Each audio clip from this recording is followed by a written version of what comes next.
Some doors are locked to keep people out, but in New Orleans, one door was locked to keep a woman owned.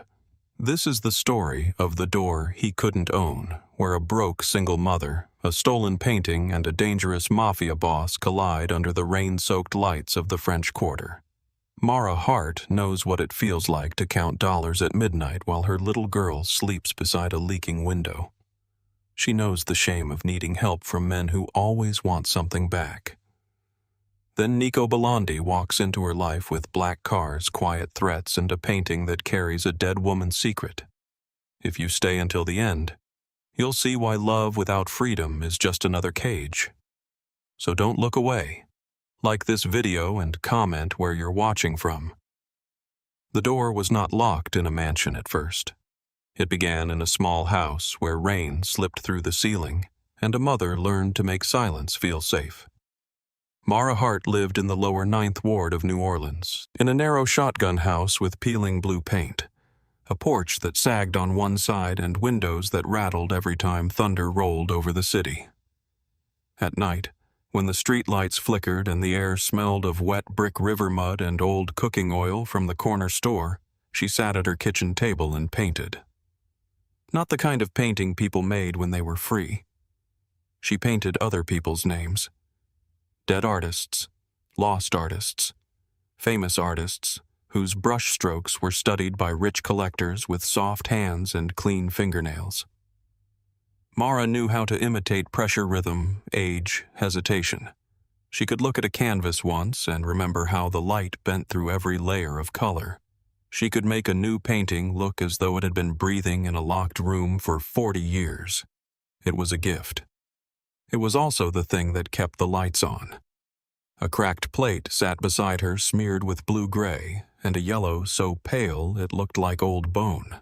She dipped the tip of her brush into the mixture, leaned close to the canvas, and softened the edge of a painted window until it looked like fog had touched it. On the couch behind her, Lily slept under a faded sunflower quilt. 6 years old, all soft curls and sharp questions, one hand wrapped around a stuffed rabbit with one missing eye. Her inhaler sat on the coffee table beside a plastic cup of water. Mara looked back at her every few minutes, counting the rise and fall of her little chest. The rain came harder. A drop fell into the pot Mara had placed beneath the leak. Then another, then another. Mara kept painting. She had learned that panic wasted time. Fear could wait until morning. Bills could not. The envelope from the power company lay open near the salt shaker. Red letters. Final notice. The landlord had called twice that afternoon, his voice syrupy at first, then sharp when Mara said she needed 3 more days. The pharmacy had refused to refill Lily's prescription without payment. The refrigerator held half a carton of milk, 2 eggs, and a jar of peanut butter with scrape marks along the glass. Mara pressed her brush harder than she meant to. The painted window turned too dark.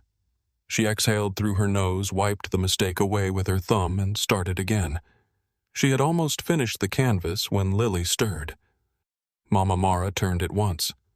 "I'm here, baby." Lily blinked at the kitchen light. "Is it morning?" "Not even close." "Then why are you awake? Because the moon asked me to keep it company?"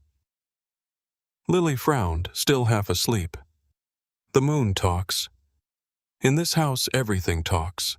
The roof complains. The pipes sing. The refrigerator makes threats." That made Lily smile a little.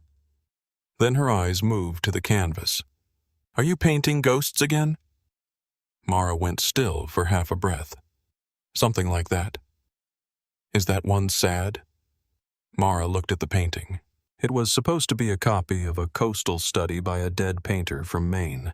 A gray shore, a white house, no people, no secrets.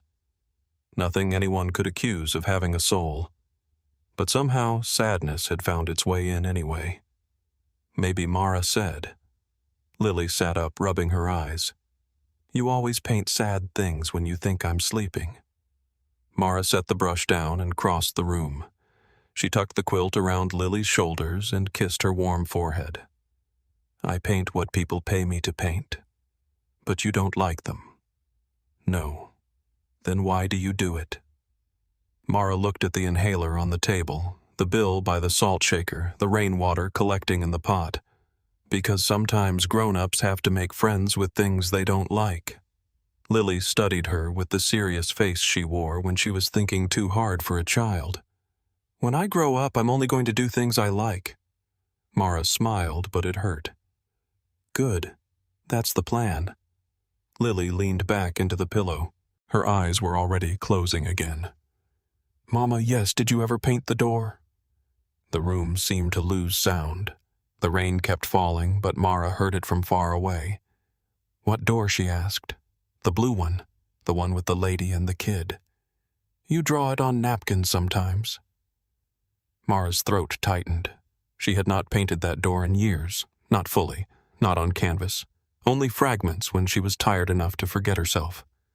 A crooked hallway in the margin of a grocery list, a small hand near the edge of a receipt, a woman reaching toward a door without a knob, a door from a house she had escaped, a door from a painting she was never supposed to see. No, Mara said softly. I don't paint that one. Why? Because it belonged to a man who collected beautiful things and ruined them. Because she had seen it once in Conrad Ashford's private gallery when she was 19, pregnant, terrified, and still answering to the name Maribel. Because the woman in the painting had looked exactly the way Mara felt. Trapped with a child in the shadows and no way out except the one no one would open. Mara brushed Lily's curls away from her cheek. Because some doors are better left alone. Lily accepted that because she was sleepy. Children knew when adults were hiding something, but sleep was stronger than suspicion. Mara waited until her daughter's breathing evened out again. Then she returned to the table and painted until dawn. By 8 in the morning, New Orleans had turned gold and damp. The streets steamed under the sun. Neighbors swept porches. A man across the street washed his car with no shirt on and gospel music playing from a small radio. Somewhere nearby, somebody was frying onions. Mara packed the finished canvas in brown paper and tied it with twine. Lily sat at the table eating toast with peanut butter so thin it barely counted. You working at the fancy place today? Lily asked. Just delivering something. To Mr. Silas. Mara tried not to make a face. Yes, I don't like him. You only met him once. He smiled without his eyes. Mara paused with her hand on the canvas. That was exactly right. Silas Vane owned a small gallery on Royal Street tucked between an antique shop and a boutique that sold linen dresses to tourists who wanted to look like they had always belonged in the heat. His gallery was all white walls, cold light, and quiet music that made everyone lower their voices. Mara took the streetcar part of the way, then walked the rest with the canvas under one arm and Lily's school note in her purse. The humidity curled the loose strands of hair around her face. By the time she reached the French Quarter, her blouse clung to her back. Royal Street was already alive. A trumpet player leaned into a slow blues song near the corner. Tourists drifted past with iced coffees and shopping bags. A bride in a short white dress posed under a balcony while her bridesmaids laughed too loudly. Mara stepped around them and entered the gallery. The air inside was cold enough to raise goosebumps on her arms. Silas stood near the front desk speaking to a woman in pearls. He wore a cream linen suit, polished brown shoes, and a gold ring on his little finger. His dark hair was combed back with careless precision. He looked like the kind of man who said the word authentic often and meant expensive. When he saw Mara, his smile appeared. Lily had been right. It did not reach his eyes. Mara, he said, turning from the woman as though Mara were a delivery he had been expecting, not a person. You're late. I said morning. It's morning. It is almost 11. Still morning. The woman in pearls glanced at the wrapped canvas with mild interest. Silas's smile tightened. Back room. Mara followed him through a narrow hallway into his office, where catalogs were stacked in neat piles and the smell of expensive cologne could not hide the dust. He closed the door behind them. Let me see it. Mara placed the canvas on the table and untied the twine. Silas peeled back the paper. His expression changed for 1 second. Not much, just enough. Greed, naked and quick. Then he covered it with boredom. It will do. Mara folded her arms. It's better than the original study you gave me. That confidence is charming when it is quiet. I need the rest of my payment. Silas opened a drawer and took out an envelope. Mara counted it in front of him. Her mouth went flat. This is 200 short. The client complained. The client hasn't seen it. He complained in advance. Mara stared at him. That doesn't even make sense. Collectors rarely do. You said 800. I said up to 800. No, you didn't. Silas leaned back against his desk, unbothered. Mara, must we perform poverty every time you come in here? Heat crawled up her neck. She wanted to throw the envelope at his face. She wanted to tell him he was a thief in Italian shoes. She wanted to say that without her hands, half his business would collapse under its own polished lies. Instead, she thought of Lily's inhaler. She placed the money in her purse. Silas smiled again, victorious in a way small men often were. There now. Was that so difficult? Mara turned to leave. That was when she saw the canvas leaning against the far wall. It was covered with a black cloth, but the bottom corner had slipped free. Only a few inches showed. Blue shadow, a strip of pale light, the suggestion of a hallway. Her body knew it before her mind allowed the thought. Mara stepped closer. Silas moved fast, blocking her path. Not that one. She looked up at him. Where did you get it? None of your concern. Silas. His eyes sharpened. Careful. Mara's gaze dropped to the exposed corner again. The color was wrong for a print. Too alive. Too layered. Whoever had painted it had used blue like a bruise and light like a warning. Her pulse began to climb. What is it? She asked. Silas reached down and pulled the cloth back into place. A private acquisition. For who? People who do not enjoy being discussed by women who paint for rent. The insult landed, but Mara barely felt it. The door was under that cloth. She knew it. Not a memory of it. Not a copy. Not a study. The door. The one she had seen years ago in Conrad Ashford's locked gallery. Her father's locked gallery. Silas watched her too closely now. You recognize it? No. You're a terrible liar when you're scared. I'm not scared. Then you're stupid. That would disappoint me. Mara stepped back from the covered canvas. Her fingers were cold. I'm done working for you. Silas laughed softly. No, you're not. Mara opened the door. His voice followed her. You need money, Mara. Pride does not buy medicine. She kept walking. Outside, the heat hit her like a hand. She made it halfway down the block before she had to stop and breathe. The city moved around her. Horses pulled carriages over wet pavement. A woman in a red dress sang from an open bar door. Somewhere above balcony, plants dripped last night's rain onto the sidewalk. Mara pressed one hand against a brick wall. The past had found her. She told herself it was impossible. Conrad's private collection did not move through small galleries. Silas was a parasite, not a man invited into old money rooms. But parasites found cracks. They always did. That night, Mara could not sleep. After Lily was in bed, she searched online until her eyes burned. Auction listings, private previews, anonymous collector events. The name Evelyn Rook appeared again and again in whispers. A forgotten woman painter, a vanished body of work, a myth rising in value because rich people loved dead women better than living ones. Then she found it. A private auction at the Vesper House, invitation only. One listed item had no image. The description read, Lost Study, attributed to Evelyn Rook, circa 1989. Mara stared at the screen. The measurements matched the canvas she had delivered to Silas 2 weeks earlier. Her canvas, her work, her hands, sold as Evelyn Rook.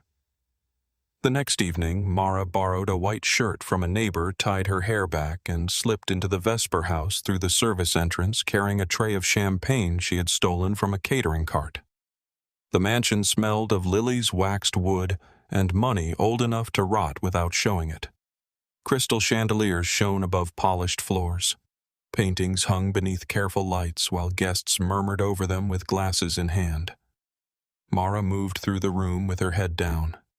Nobody looked closely at servers. That was one thing poverty taught her. Rich people saw service the way they saw wallpaper, useful if done well, irritating if noticed. Then she saw the painting. Her painting. It hung between 2 gold sconces framed in dark wood glowing under the auction lights. The card beneath it read, Evelyn Rook, Lost Study, 1989, estimated value, $500,000. Mara almost dropped the tray. She remembered painting the lower left corner while Lily slept with a fever. Remembered mixing that shade of gray from leftover blue and cheap black because she could not afford the proper pigment. Remembered Silas saying the client had complained. $500,000. For a canvas she had been paid $600 to make. The room tilted. A man beside her took a glass from the tray without looking at her face. "Thank you," he said to the air. Mara backed toward the wall. Silas stood near the auctioneer smiling as he spoke to 2 collectors. He looked polished, pleased, and not the least bit afraid. Then the room changed. It was not sound at first. It was silence moving ahead of someone. Conversations thinned. Shoulders shifted. Men who had been laughing suddenly remembered urgent things in their glasses. Even Silas turned. A man entered from the far archway in a black suit. Nico Belandi. Mara did not know his name yet, but she knew what kind of man he was the moment she saw the room respond to him. He did not rush. He did not scan for approval. He walked as though every locked door in the city had already opened for him out of fear. Dark hair, clean jaw, eyes like the Mississippi at night. 2 men followed him, but they were not the reason people moved aside. He was. The auctioneer's voice tightened when Nico took a seat in the back row. The bidding began. Mara stood with the tray clutched in both hands. Opening bid, $500,000. A paddle rose, then another. Numbers climbed, 550, 600, 680. Mara watched her life become a sport for people who would never know the smell of rainwater in a pot. Silas's smile grew wider. The auctioneer called 700,000. Then Nico Belandi raised one finger. No paddle, no performance, just one finger. The room died into quiet. The auctioneer swallowed.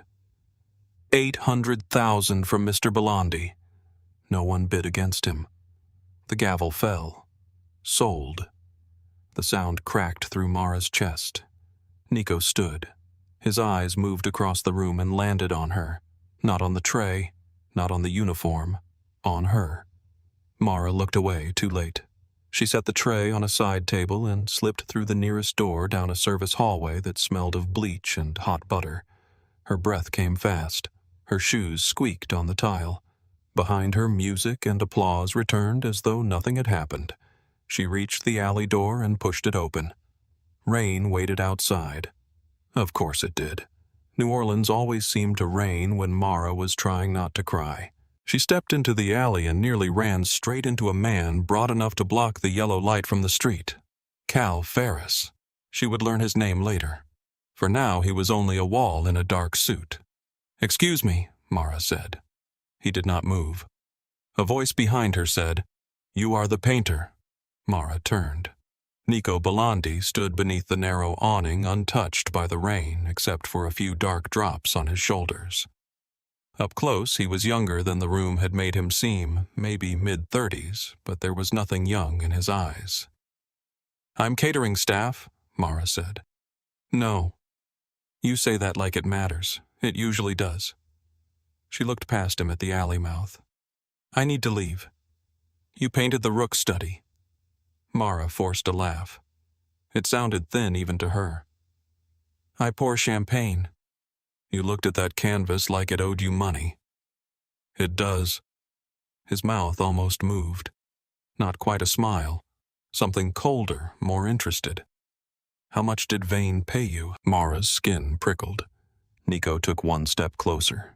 Cal remained still behind her. She hated that she noticed the way Nico stopped before entering her space. Not polite exactly.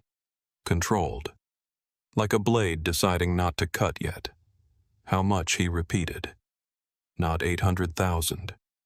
Did you know he would sell it under her name? If I had, I would have charged more. This time he did smile, but it was gone fast. You know who Evelyn Rook was. I know rich men like buying ghosts. That was not my question. Then ask better ones. Rain drummed on the metal awning above them. Somewhere down the alley, a bottle rolled in the gutter. Nico studied her hands. Mara curled her fingers into her palms. You have paint under your nails, he said. Lots of people paint. Not like that. Careful. You almost sounded impressed. I am. The honesty caught her off guard. Silas flattered when he wanted to take something. Nico did not flatter. He stated. That made it worse. He reached into his coat slowly and pulled out a photograph. Not a phone. A printed photo creased at the edges from being handled too often. He held it out. Mara told herself not to look. She looked. The world narrowed to blue. A woman in a hallway. A child near the bottom edge. A door with no knob, no keyhole, no way through. The same door Lily had asked about. The same painting Mara had seen behind Conrad Ashford's private glass. Her lungs forgot their work. Nico saw everything. You know it, he said. Mara handed the photo back. No. Again with the bad lies. I've seen similar work. No, you have seen this. I'm leaving. Nico did not stop her with his hands. He stopped her with a sentence. The original belongs to Conrad Ashford. Mara's body turned to stone. The rain sounded louder. Nico watched her carefully now, not with curiosity alone, but recognition forming piece by piece. You know him too. Mara looked at Cal, then at the street beyond him, then back at Nico. I know of him. Everyone in this city knows of Conrad Ashford. He puts his name on hospital wings and pretends that makes him holy. Nico's eyes sharpened. You dislike him. I dislike men who buy forgiveness by the square foot. For a moment, the alley held all three of them in silence. Then Nico stepped aside, giving her a clear path to the street. That surprised her more than if he had grabbed her arm. I need you to make a copy, he said. Mara almost laughed. Of that? Yes. You are insane. Occasionally. No. I will pay you. No. More than Vane ever could. You people always think money is a master key. It opens most doors. Not mine. His gaze flicked to her shoes.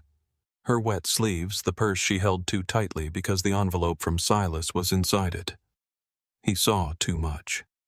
Mara hated him for that. You need money, he said quietly. Everyone needs money. You have a child. Mara's blood went cold. Nico must have noticed because his expression changed just a fraction. I do not threaten children. Men like you don't have to. You mention them and let fear do the rest. That was not my intention. I don't care what you intended. She stepped closer now, anger burning through the fear. You bought a fake painting tonight for almost $1 million. You cornered a woman in an alley. You carry photographs of stolen things in your coat like love letters. And you think I'm going to follow you because you say please with money behind it. I did not say please. No, you didn't. Nico looked at her for a long moment. Then he lowered the photograph. What is your name, Mara? Last name, none of your business. Everything is someone's business in this city. Then find another city. Cal's mouth twitched. Nico did not look amused. He looked impossibly more interested. Mara, he said, as if testing the sound. You can walk away tonight. How generous. But Vane will not let this go. Neither will Ashford. You touched something they both want hidden. You don't know what I've touched. No, Nico said. But I know what touched you. That painting scared you. Mara's hand tightened around her purse strap. I'm not scared of paintings. No, you're scared of the room where you first saw it. The words struck too close. Mara turned before her face betrayed her. The rain swallowed her as she stepped out from under the awning. Mara. She stopped but did not turn. Nico's voice came low behind her. When you change your mind, ask anyone in the quarter where to find me. I won't change my mind. You will.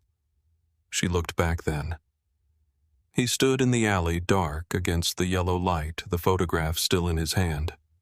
Men have been telling me what I'll do my whole life, she said. Every single one of them was wrong.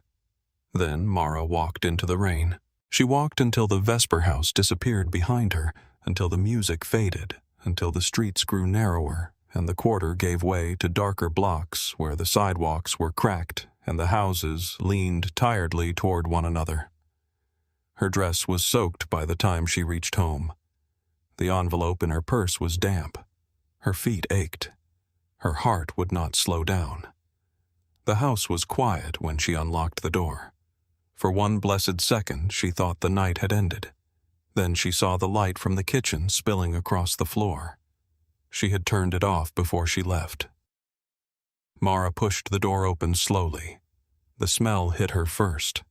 Paint, turpentine, rain, and something torn. Her canvases lay across the floor, slashed open from corner to corner. Drawers hung out of the cabinets. Lily's crayons were scattered like broken candy. The sunflower quilt had been dragged from the couch and dropped into a puddle beneath the ceiling leak.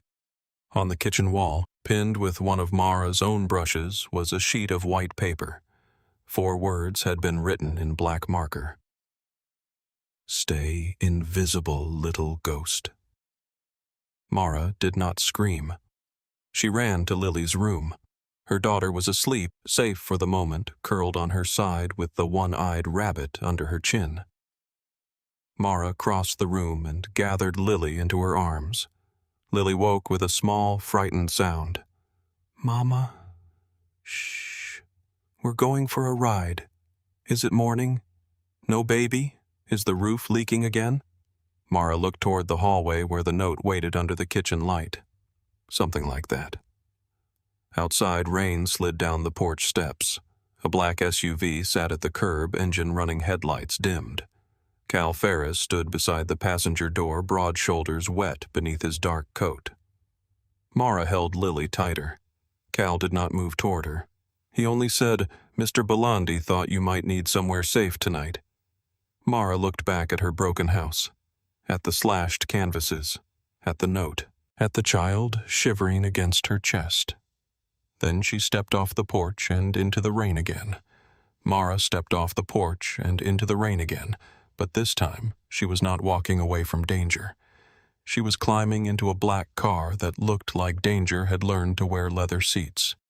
Cal Ferris opened the back door without touching her. That mattered, though Mara hated that she noticed. Lily trembled against her chest, warm and small beneath the thin blanket Mara had wrapped around her. The stuffed rabbit was pressed between them, one glass eye staring at the wet street. The inside of the SUV smelled like clean leather, cold air, and expensive silence. Mara slid across the seat with Lily in her arms. Cal shut the door gently, then took the front passenger seat. Another man drove. He did not look back. Rain blurred the windows as the house disappeared behind them. Mara kept her eyes on the rear glass until the porch light was swallowed by the dark. Lily shifted. "Mama, where are we going?" Mara brushed damp curls from her daughter's forehead. "Somewhere dry." "Is it a hotel?" "Something like that." "Do they have pancakes?" Mara almost laughed, but her throat closed around it. "Maybe." Lily settled against her, too tired and too frightened to ask more. Cal glanced at Mara in the mirror. "There's water in the door pocket." "I didn't ask." "No, ma'am." The way he said ma'am did not sound mocking. It sounded old-fashioned, almost careful. Mara looked at the bottle of water beside her but did not touch it. The SUV moved through sleeping streets away from the lower Ninth, past boarded windows and corner stores, past puddles bright with streetlight, past a church with a crooked sign that read, "Grace Comes Anyway." Mara held Lily and watched New Orleans change through the glass. Narrow houses gave way to wide avenues. Broken sidewalks became smooth roads. The city seemed to pull on a better coat the closer they got to the water. At last, iron gates rose out of the rain. 2 guards stepped from a small stone gatehouse. Cal lowered his window. No one asked who Mara was. No one asked why a woman in a soaked dress held a child wrapped in a blanket at nearly 2 in the morning. The gates opened. The drive curved beneath live oaks, heavy with Spanish moss. Beyond them stood a house too large to be called a house. White columns, tall windows, a second-floor balcony wrapped in iron. Cypress trees leaned near the dark water behind it, their roots sinking into black earth. Lily lifted her head. "Mama," she whispered, "is this a castle?" Mara looked at the cameras fixed along the eaves. The men near the side entrance, the high fence disappearing into the trees. "No, baby. Castles have dragons. This place has men with guns." The driver's hands tightened on the wheel. Cal said nothing. The SUV stopped before the front steps. The door opened before Mara could reach for the handle. Nico Bellondi stood under the portico in a black shirt with the sleeves rolled to his forearms. He looked awake, composed, untouched by the hour. Rain silvered the stone behind him. His eyes went first to Lily, then to Mara's wet hair, her bare feet, the way her arms locked around her child. Something shifted in his face. Not pity. Pity had always made Mara want to spit. This was anger, but not at her. "Bring them inside," Nico said. Mara did not move. Nico looked at her. "Please." The word sat strangely in his mouth as if he had borrowed it from a better man. Mara stepped out of the car on her own. Inside the house was warm and smelled faintly of lemon oil, wood smoke, and old money. A wide staircase curved upward beneath a chandelier. Paintings lined the walls, not prints, originals. Mara knew from the weight of them, from the dark age in the varnish, from the way the frames seemed to command air around them. An older woman hurried down the hall in a navy robe, gray hair pinned loosely at the back of her head. "This is Maeve," Nico said. "She runs the house." Maeve's eyes softened when she saw Lily. "Poor lamb," she murmured. "Come here, then. Let's get you warm." Mara pulled Lily closer. "She stays with me." Maeve stopped at once. "Of course." That answer disarmed Mara more than argument would have. Maeve led them to a bedroom on the second floor. The room was pale blue with a large bed, thick curtains, and a small fire glowing in the hearth. A tray waited on a table with tea soup bread and clean towels. Mara stared at it. "How long did you know we were coming?" she asked. Nico stood in the doorway. "Long enough. That's not an answer. It's the only one I have that won't make you angrier. I'm already there. I noticed." Maeve laid a soft nightgown on the bed for Lily. "Bathroom is through there. I'll fetch something for your mother." "I don't need anything," Mara said. Maeve gave her a look that belonged to women who had raised children through storms and fevers and stubborn pride. You need dry clothes before your bones start knocking together." Mara wanted to refuse. She wanted to keep one piece of dignity untouched. But Lily coughed a small, rough sound that cut through every defense. Mara carried her into the bathroom. The tub filled fast with warm water. Lily sat in it while Mara knelt beside her, washing rain from her curls, with hands that had finally begun to shake. "Are we safe?" Lily asked. Mara looked at the closed bathroom door. "I'm going to make sure we are." "That's not yes." "No," Mara whispered. "It's not."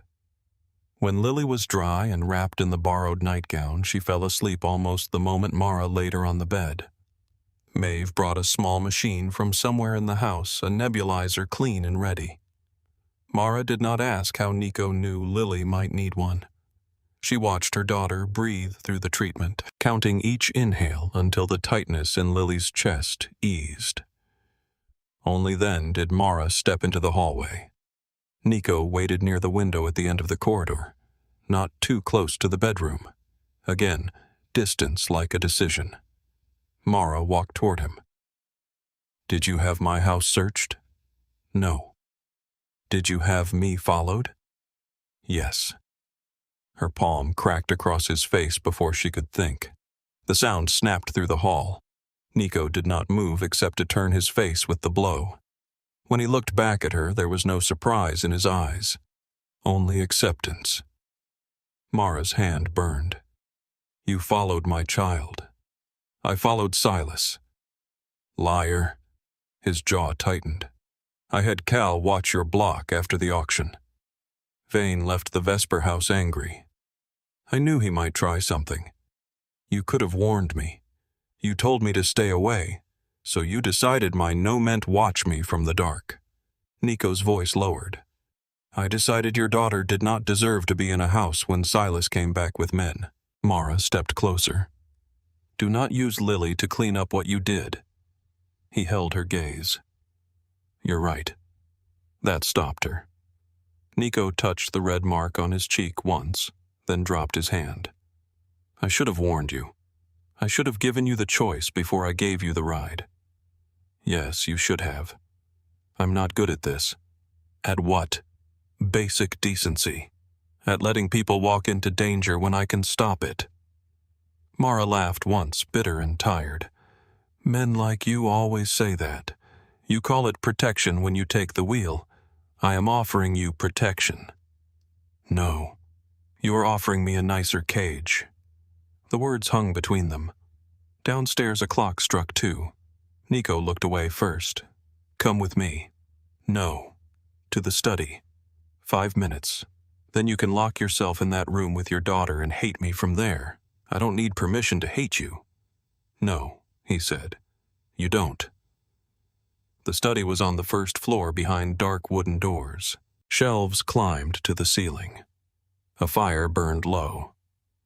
On the desk lay the photograph of the painting, the one with the woman, the child, and the door with no key. Mara stopped at the threshold. Nico noticed. "You know it. I know a lot of things I wish I didn't." He moved behind the desk and opened a leather folder. Inside were copies of ownership records, old exhibition notes, auction rumors, photographs of gallery walls, newspaper clippings yellowed with age. He laid one photo before her. A young woman stood beside a canvas, dark hair, pinned up paint on one wrist, smile half hidden because the camera had caught her before she was ready. "This was my mother," Nico said. "Isadora Belandi." Mara looked at the woman in the photograph. "She painted it."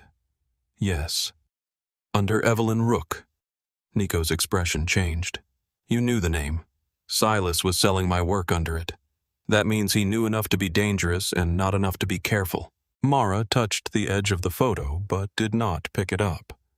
Why did she use another name? Because my father's world did not forgive women who wanted more than decoration.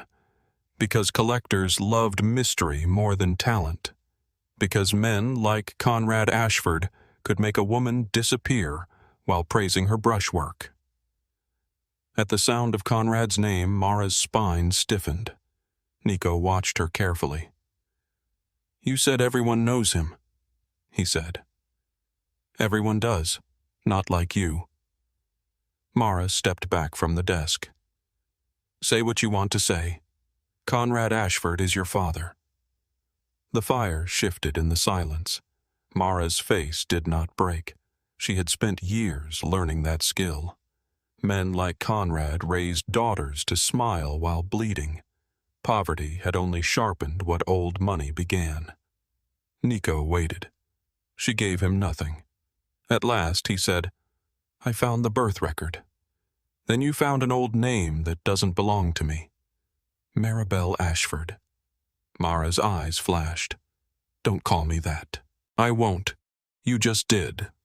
Then I won't again." She hated that he said it simply.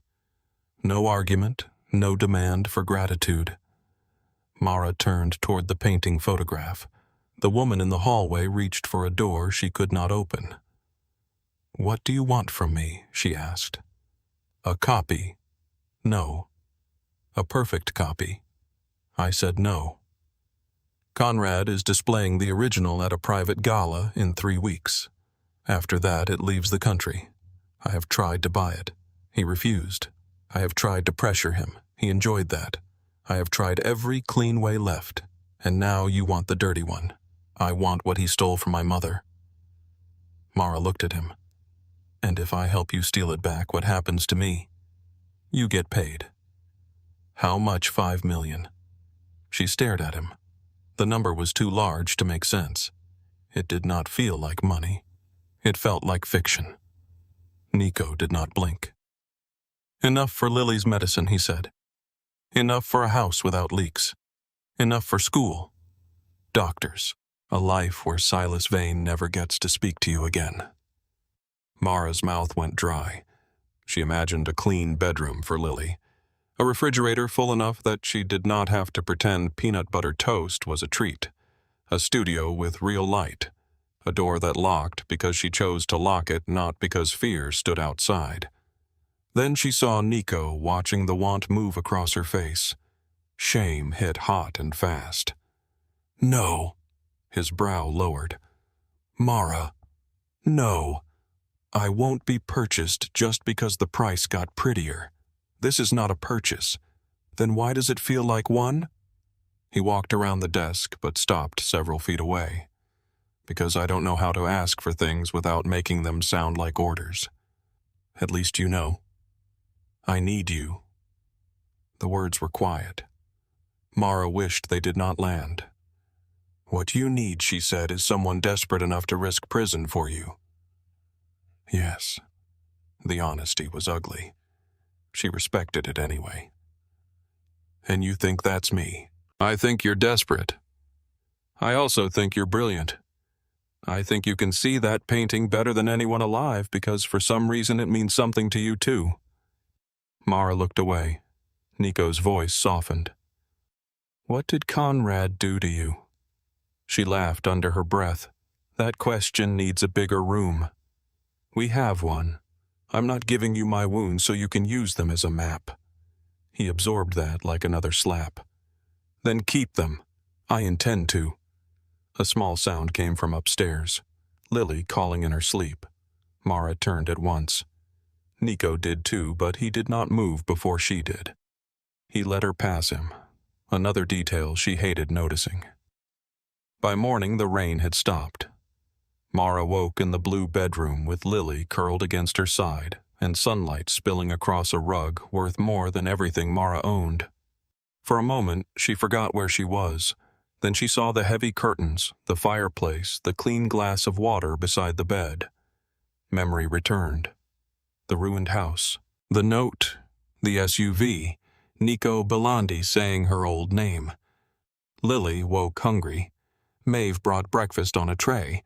Eggs, fruit toast, little jars of jam, and pancakes shaped badly enough that Mara knew no cook had made them. Lily sat up with wide eyes. "Pancakes?" Maeve smiled. "Mr. Belandi attempted them." "Attempted?" Mara asked. "That is the kindest word available." Lily giggled for the first time since the night before. Mara looked at the plate, then at the doorway where Nico stood with a mug of coffee and a faint burn mark near his thumb. "You made these?" Lily picked up a pancake shaped like Louisiana after a hurricane. Nico's face remained serious. "I supervised flour." "You lost to it," Maeve said as she left. Lily took a bite. "It tastes good." Mara raised an eyebrow. Lily chewed thoughtfully. Mostly. For a second, the room almost warmed. Nico looked at Lily as if her approval had crossed a border no one else could reach. Then Mara remembered the men at the gate. She set down her fork. How many guards? Nico looked at her. Around the property. How many ate during the day? 12 at night. And if I walk out, no one stops you. Mara stood and went to the window. Below, the long driveway curved toward the gates. A guard stood near the fountain, hands folded in front of him. "You expect me to believe that I expect you to test it." So she did. An hour later, with Lily dressed in clothes Maeve had found and the stuffed rabbit tucked under one arm, Mara walked down the stairs through the front hall and out into the white heat of morning. No one stopped her. Nico followed at a distance, not hiding, not crowding, just there. Mara reached the gate. The guard looked to Nico. Mara saw it. So did Nico. His voice cut across the drive. "Open it." The guard obeyed. The iron gates swung wide. Beyond them lay the road, sunlit and empty. Mara stood with Lily's hand in hers. She could leave.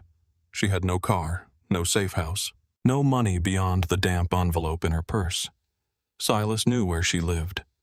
Conrad knew she was alive. Nico knew too much. The world outside the gate did not become kind just because the gate opened.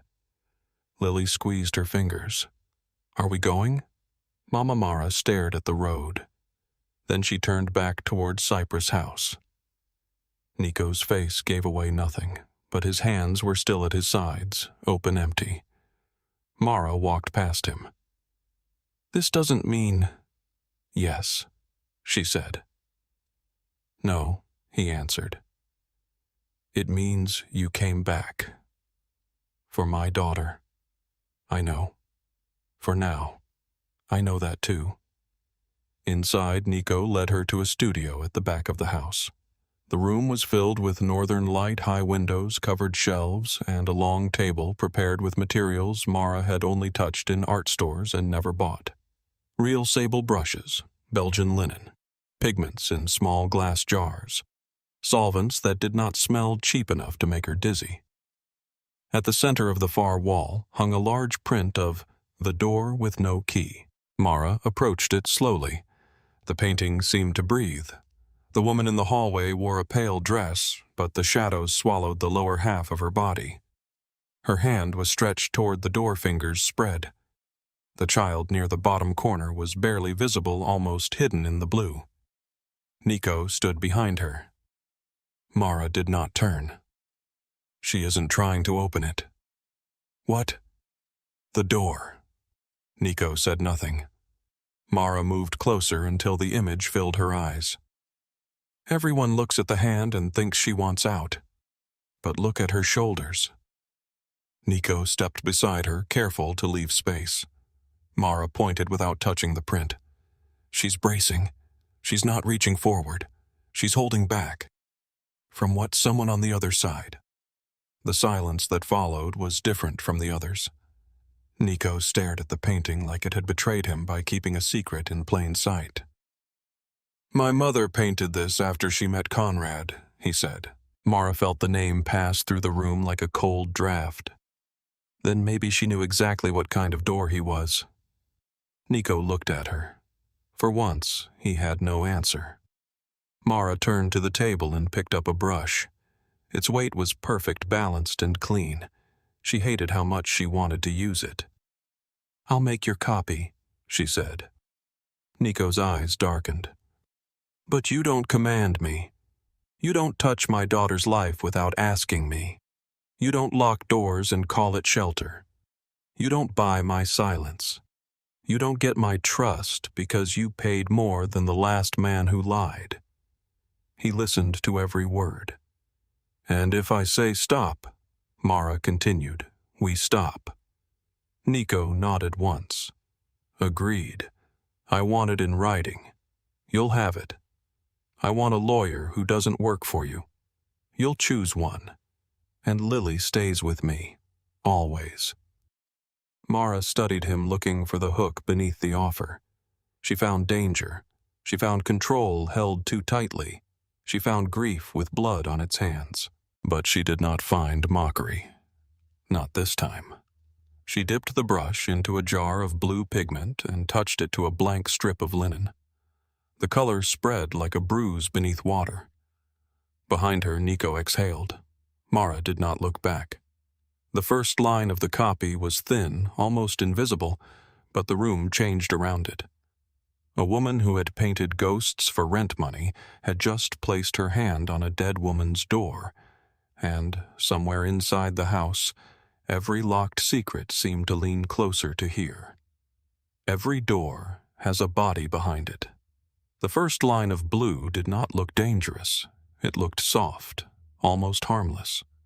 A thin wash across linen, pale at the edges, darker where Mara let the pigment settle. Anyone else might have seen only color. Mara saw weather. Memory. A bruise before the skin understood it had been struck. She worked through the morning without speaking. Nico remained in the studio longer than he needed to. He stood near the window phone, silent in his hand, watching her with the careful stillness of a man learning how not to interrupt. Mara could feel him there, but she refused to look back. If she looked back too soon, she might begin thinking about the way he had opened the gate, the way he had agreed to her terms, the way he had said yes without dressing it in power. That was how dangerous men began to seem less dangerous. One decent act at a time. She mixed another blue. The original painting was not one blue. It was many. River blue, storm blue, midnight blue. The blue shadow under a child's eyes after a night of coughing. The blue of an expensive room where no one raised their voice because cruelty did not need volume. Mara touched the brush to the canvas again. Nico said, "You paint like you are listening." She did not turn. "I am." To what? To what the painter tried not to say out loud. He was quiet for a moment. "My mother did that." Mara studied the print on the wall. The woman in the hallway had her face turned slightly away, but not enough to hide fear. Not enough to hide fury, either. She did more than that, Mara said. She hid the truth where men would only look for beauty. Nico moved no closer. "You sound sure. I grew up around men who collected women's pain and called it taste. You learned to read the frame." The words slipped out before she could stop them. Nico absorbed them, but he did not ask for more. That made Mara's hand tighten on the brush. Men usually heard a crack in a woman's voice and tried to pry it open. Nico only said, "There is coffee outside if you want it." Then he left.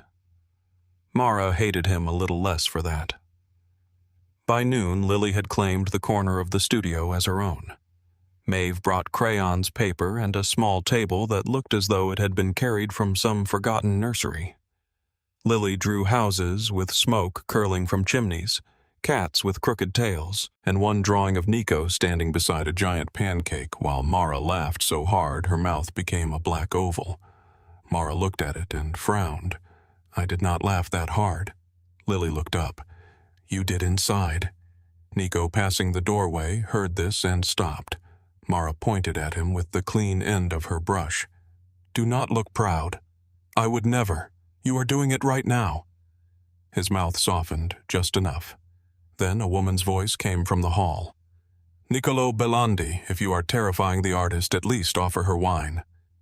Nico's expression shifted at once, not fear, not warmth. Something old and complicated. A woman entered the studio with a black leather folder tucked beneath one arm. She looked to be in her late 50s, tall, elegant, with silver hair cut at her jaw and a cream blouse buttoned to the throat. Her earrings were small pearls. Her eyes were knives. Serena Pike Nico said. Former curator, former friend of my mother, current pain in my life. Serena smiled without apology. Current reason your life has not collapsed into gunfire and bad decisions. Her gaze moved to Mara. For a second, the air changed. Serena did not look at Mara the way strangers looked at strangers. She looked at her as though a locked drawer had opened. Well, Serena said softly. There it is. Mara set down the brush. There what is? Serena stepped closer, studying her face with unsettling care. You have Ashford eyes. The studio went quiet. Lily stopped coloring. Mara's spine straightened. I am trying to recover. Serena gave a small nod. Aren't we all? Nico's gaze moved between them. Mara looked away first. Serena placed the leather folder on the table and opened it. Inside were photographs, old gallery invitations, letters sealed in plastic sleeves, and a black and white image of Isadora Belandi standing before a wall of canvases. In that photograph, Isadora did not look like a ghost. She looked alive, impatient, luminous. One hand held a cigarette. The other was stained with paint. Her smile was crooked, as if she knew the room would misunderstand her and had decided to enjoy it. She hated being photographed, Serena said. Said cameras made women look available for purchase. Mara glanced at Nico. He was staring at the photo. Serena noticed, but she did not soften her voice. Your mother was better than every man who bought her work. That was her problem. Nico said nothing. Serena took out another photograph. It showed Isadora beside a younger Conrad Ashford at a gallery opening. Conrad wore a tuxedo and the relaxed smile of a man already certain the room belonged to him. His hand rested behind Isadora's back, not touching, but close enough to claim. Mara felt her stomach turn. I know that smile, she said. Serena looked at her. Most women did once. Nico's voice went low. Tell her. Serena drew a breath. Isadora painted as Evelyn Rook because your world, Nico and Conrad's world too, had room for women as ornaments, not witnesses. Under that name, she could move work quietly. She could sell to people who wanted mystery. She could hide in plain sight. Hide from Conrad? Mara asked. From men like him. Then from him specifically. Mara looked at the print of the door with no key. What did he want from her? Serena gave a sad smile. At first, the usual. Access. Talent.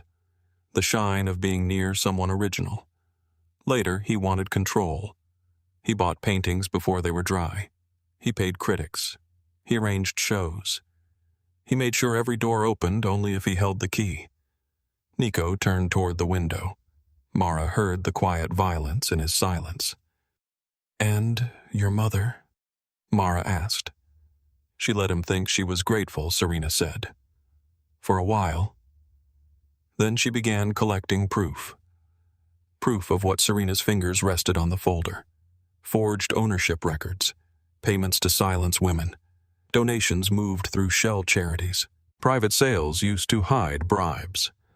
Conrad did not simply collect paintings. He collected leverage. Mara thought of hospital wings with his name carved in stone, charity dinners, polished speeches, the way people stood straighter when he entered a room not because they loved him, but because their lives were tied to his approval. Nico faced Serena again. You never told me all of this. You were 17 when I left New Orleans. Angry boys with guns do not make good homes for fragile truths. I am not 17 now. No, Serena said. Now you are a grown man with better suits and the same hunger. The words landed hard. Mara expected Nico to snap. He did not. Serena turned back to Mara. The painting matters because Isadora used certain marks only when a piece carried something hidden. A message, a record, a confession. She believed men inspected signatures and ignored corners. Mara looked at the lower edge of the print. The child in the painting was almost swallowed by blue. Almost. That evening, Mara worked alone. She built the hallway layer by layer, first the underpainting, then the dark values, then the glow beneath the door that should not have glowed at all. The more she painted, the more she felt the original image pressing against her memory. She had been 19 when she first saw it. Conrad had brought her into the private gallery after midnight. She had been wearing a pale dress he chose, the kind meant to make her look innocent and expensive. Her hands had been folded over her stomach, hiding the small curve that was not yet visible to anyone who did not already know. He had not yelled when she told him. Conrad never yelled. He had looked at her for a long time, then walked to the bar cart and poured himself a drink.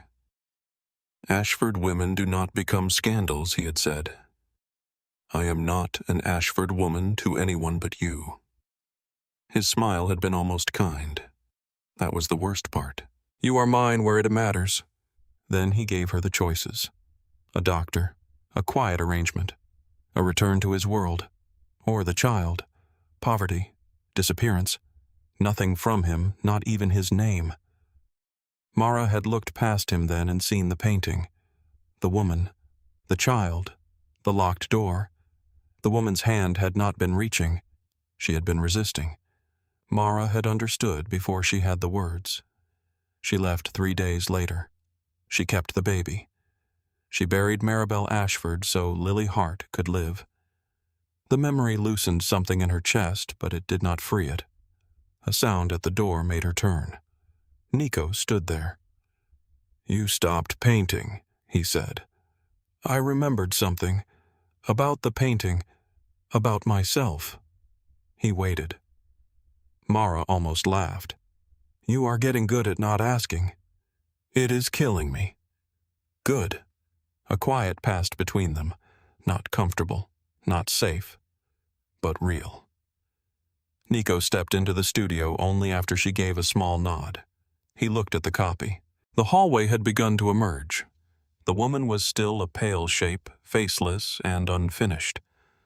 The child was only a shadow near the corner. It feels wrong, Nico said. Mara looked at him sharply. He lifted one hand. Not your work. The painting. I looked at it for years and saw my mother trapped. Now I look at it and wonder who was trying to get in. Mara's voice softened despite herself. Maybe both things are true. He stood beside her, leaving space between their shoulders. My mother disappeared for 3 days when I was 12, he said. Mara did not move. When she came home, she smelled like rain and smoke. She burned half her sketches in the fireplace. My father told me she was sick. She told me never to let a man turn pain into property. His jaw worked once. A week later, she was dead. Mara's fingers curled around the edge of the table. Overdose, he said. That is what the report said. She hated pills. She hated doctors. She hated losing control of her own hands. I never believed it. And Conrad bought the painting after 6 months later. Mara looked at the unfinished woman on her canvas. I am sorry, she said. Nico's mouth twisted. People say that when there is nothing useful left to say. I know. Then why say it? Because sometimes useless things are still true. He looked at her then. The room felt smaller. Rain began again against the windows, soft at first, then steadier. Lily was upstairs with Maeve, already asleep after a day of drawing pancakes and more safety than she knew what to do with. The studio lights flickered. Once, twice, then went out. Only the storm light remained blue and silver across the canvas. Mara did not move, but Nico did. He reached for the emergency lantern on the shelf, then stopped. May I? The question was so simple that it hurt. Mara nodded. He turned on the lantern. Warm light opened between them. For a while they stood on opposite sides of it. Nico said, I am not Conrad. No, but I have acted like him. Mara looked at him. He did not flinch from it. I told myself force was different if the purpose was protection, he said. That a locked gate was different from a locked room if the danger was outside. And now I am beginning to understand that the person inside cannot always tell the difference. Mara's throat tightened. She wanted to stay angry. Anger was cleaner than this. Anger knew where to stand. Nico stepped back. I will leave you to work. Wait. He stopped. Mara did not know why she had said it. His eyes held hers. Thunder rolled low over the lake. The studio seemed suspended between the woman in the painting and the storm outside, between the past and whatever dangerous thing was waking in the room. Nico came no closer. "Tell me to leave," he said. "Would you?" "Yes." "That is new." "I am trying." "How does it feel?" "Like standing outside my own skin." A laugh escaped her, small and unwilling. His eyes changed at the sound. Mara crossed the space between them slowly. She stopped close enough to touch him, close enough to see the faint mark still fading on his cheek where she had slapped him. She lifted her hand, then hesitated. Nico did not move. Mara touched the bruise with 2 fingers. "I am not sorry," she said. "I know. You deserved it. I know that too." Her fingers lowered to his jaw. He inhaled, once controlled and quiet, but control had edges. She could feel them. For one reckless second, Mara wanted to kiss him. Not because he was safe, not because she trusted him, because something in him had begun to crack open and something in her recognized the sound. Nico bent slightly, then stopped with his mouth inches from hers. "Say yes," he whispered. Mara closed her eyes. There it was, the difference. Not a command, not a theft. A door left unopened until she chose. Her hand pressed against his chest. His heartbeat was steady beneath her palm. "I can't want you while I am still trapped here," she said. His face tightened, but he stepped back. "Then you are not trapped. You do not get to free me because you want me." "No," he said. "I free you because I should have done it before." The next morning, Mara walked the property again. This time, the inner guards were gone. The cameras remained. The outer gate remained. Danger beyond the road remained. But the path from the house to the garden, the boathouse, the studio, and the water was open. Lily ran ahead through wet grass, laughing as Maeve chased her with a sweater. Mara stood on the back steps and watched. Nico came to stand several feet away. "I spoke with the lawyer you chose," he said. "The contract is ready. Payment goes into an account only you control. You can stop at any time." Mara looked at him. "And if I stop the day before the gala, then I lose." "You say that like it would not make you angry. It would. But anger is not permission." Mara looked out at Lily, who had found a puddle and was now making a kingdom of mud. That almost sounded healthy. "I will try not to make it a habit." She smiled before she could stop herself. Nico saw it. Neither of them mentioned it. That afternoon, Serena returned with a magnifying lens and a box of old slides from Isadora's archived work.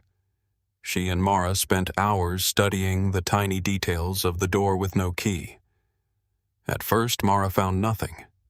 Then Lily wandered in, climbed onto a stool, and looked at the print upside down. "Why is the moon in the floor?" she asked. Mara froze. Serena turned sharply. "What did you say?" Lily pointed with a purple crayon. "There. It looks like a sleepy moon." Mara leaned close to the lower right corner near the shadow of the child's foot. At first, she saw only a curve in the paint. Then the shape emerged. A crescent. Not decoration. Not accident. A mark small enough to be dismissed by anyone who did not know to look. Serena's face drained of color. Nico stepped closer. "What is it?" Serena did not answer at once. Mara looked at her. "You have seen it before?" Yes, Serena said. Her voice had gone thin. Only twice. Both times, Isadora hid something behind the frame. Nico's eyes went to the print. What kind of thing? Serena closed the folder with a careful hand. Letters. Records. Names of men who thought money could make memory vanish. Mara looked again at the crescent moon in the painted shadow. The child had found what all of them missed. Nico's voice was low. So the original has something inside it. Most likely, Serena said. Mara thought of Conrad standing beneath chandeliers smiling as cameras flashed. Thought of Silas selling stolen names. Thought of Isadora burning sketches while her son watched. Then she thought of the letter that might be waiting behind old wood sealed in darkness for decades. Nico looked at Mara. For once, his hunger for revenge was not the loudest thing in the room. Mara picked up her brush and turned back to the unfinished copy. The door on her canvas waited without a key. Her hand was steady now. By evening, the woman in the hallway had begun to take shape, and Mara painted her not as a victim reaching for escape, but as a mother holding the line. By evening, the woman in the hallway had begun to take shape, and Mara painted her not as a victim reaching for escape, but as a mother holding the line. For the next 7 days, Cypress House breathed around the work. Mara slept little. She ate when Maeve placed food beside her hand and stared at her until she took a bite. Lily learned to color quietly near the window, though quiet for Lily meant humming under her breath and asking questions about every 5th minute. Nico came and went like weather. Sometimes he stood in the doorway with a phone pressed to his ear, speaking in low Italian to men Mara never saw. Sometimes he entered with news from Serena, from Cal, from whatever shadowed part of New Orleans still answered when he called. He never touched the canvas. He never touched Mara. Not since the storm. That restraint sat between them like a second conversation. The copy grew older under Mara's hands. Fresh linen became time-worn skin. Clean pigment became grief. She built cracks with a blade so fine it looked like a needle. She softened edges with dry brushes, then darkened them again. She made the hallway breathe. She made the woman brace. She made the child almost vanish in blue. On the final night before the gala, Mara stepped back. The studio was silent. The copy of The Door with No Key stood on the easel beneath a white cloth. The original was still locked away inside Conrad Ashford's private museum, guarded by cameras, donors, curators, and a lifetime of men pretending theft could become legacy if framed correctly. Nico stood beside Mara, close enough for her to feel the heat from his shoulder, far enough that the space remained hers. "Show me," he said. Mara pulled the cloth away. The air changed. Nico did not speak for a long time. His face, always guarded, went still in a way that was almost painful to watch. The hard line of his mouth loosened. His eyes followed the painted hallway. The blue light, the woman's hand, the shadow child near the corner. For one moment, Mara did not see a mafia boss. She saw a boy standing before the only piece of his mother that had not been buried. "It is perfect," he said. "No," Mara answered. He looked at her. She would have known. "My mother, yes." "Why?" Mara touched the lower edge of the frame. "Because mothers notice what men miss." Nico looked back at the painting. The words found their place inside him slowly. Serena arrived after midnight with the final floor plan of Ashford Museum. Cal spread it across the studio table. The private wing sat behind Conrad's Garden District mansion, a long building of glass limestone and expensive restraint. One entrance for guests, one service hall, one staff elevator, 2 security rooms. 4 cameras focused on the central display wall where the original painting would hang during the gala. Cal tapped a square near the rear hall. 90 seconds. Mara looked at him. "That is all. That is generous." Serena adjusted her glasses. The museum registrar is proud, vain, and terrified of scandal. I can hold her attention if I insult the lighting in Gallery 2. Maeve, who had entered with a tea tray and pretended not to be part of the criminal operation for nearly 10 minutes, said, "I will keep Lily upstairs and away from Conrad." Mara looked at Nico. "No." Everyone turned. "Lily does not hide like contraband," Mara said. "Not in that house. Not from him." Nico's jaw tightened. "The gala is not safe." "Then make it safe." Cal lowered his eyes to the map. Nico held Mara's gaze. "You want to bring your daughter into Conrad Ashford's house. I want Conrad to see that the child he told me to erase is alive, loved, and not afraid to stand under his roof." Serena's expression softened. Nico looked as if every instinct in him had gone to war. At last he said, "Maeve keeps her near the upstairs green room. 2 guards outside the hall. Guards you approve." "I approve, Cal." Cal looked up. Nico nodded. "Then, Cal stays close." Mara looked at Cal. "You take orders from me where Lily is concerned." Cal's answer came without hesitation. "Yes, ma'am." Nico watched Mara for another beat. Then he said, "So do I." Nobody spoke after that. The morning of the gala arrived clear and bright, which felt almost insulting. New Orleans glittered after days of rain. Sun flashed on wet balconies. The air smelled of magnolias, hot stone, and river wind. Mara stood in the bedroom at Cypress House while Maeve zipped her into a black silk dress Nico had sent up without a note. Mara had nearly refused it on principle. Then she saw the cut. Simple, strong, not delicate, not decorative. The dress made her look less like a woman being displayed and more like one arriving to collect a debt. Still, she wore her own shoes. Black low heels she had bought with her own money from a little shop near Canal Street years ago. Scuffed at the soles, comfortable enough to run in. Maeve noticed. "Good," she said. Mara met her eyes in the mirror. "Good.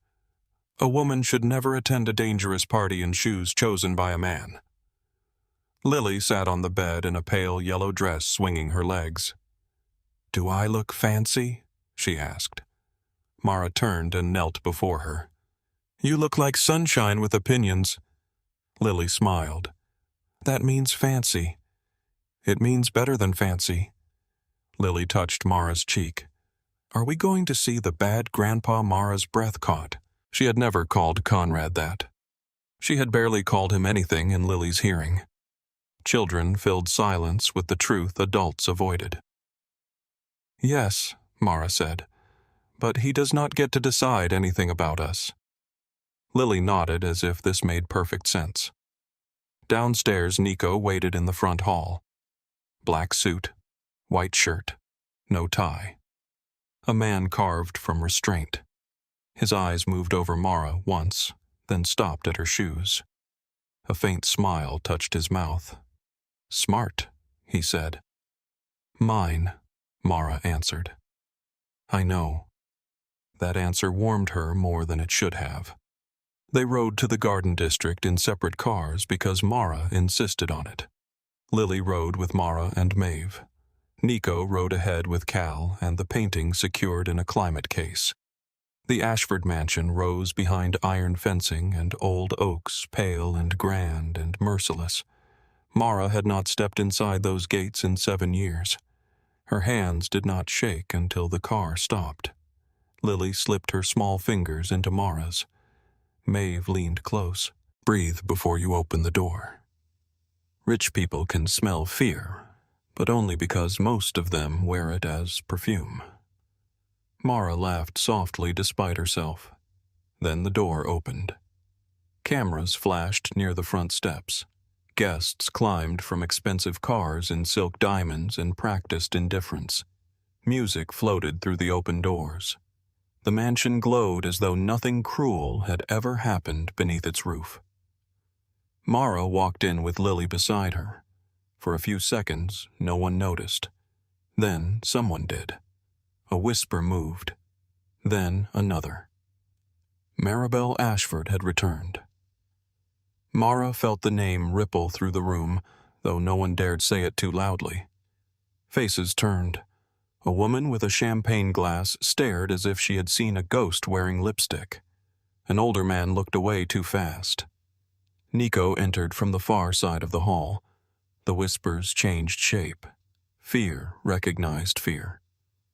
At the center of the museum wing, beneath a halo of white light, hung the door with no key.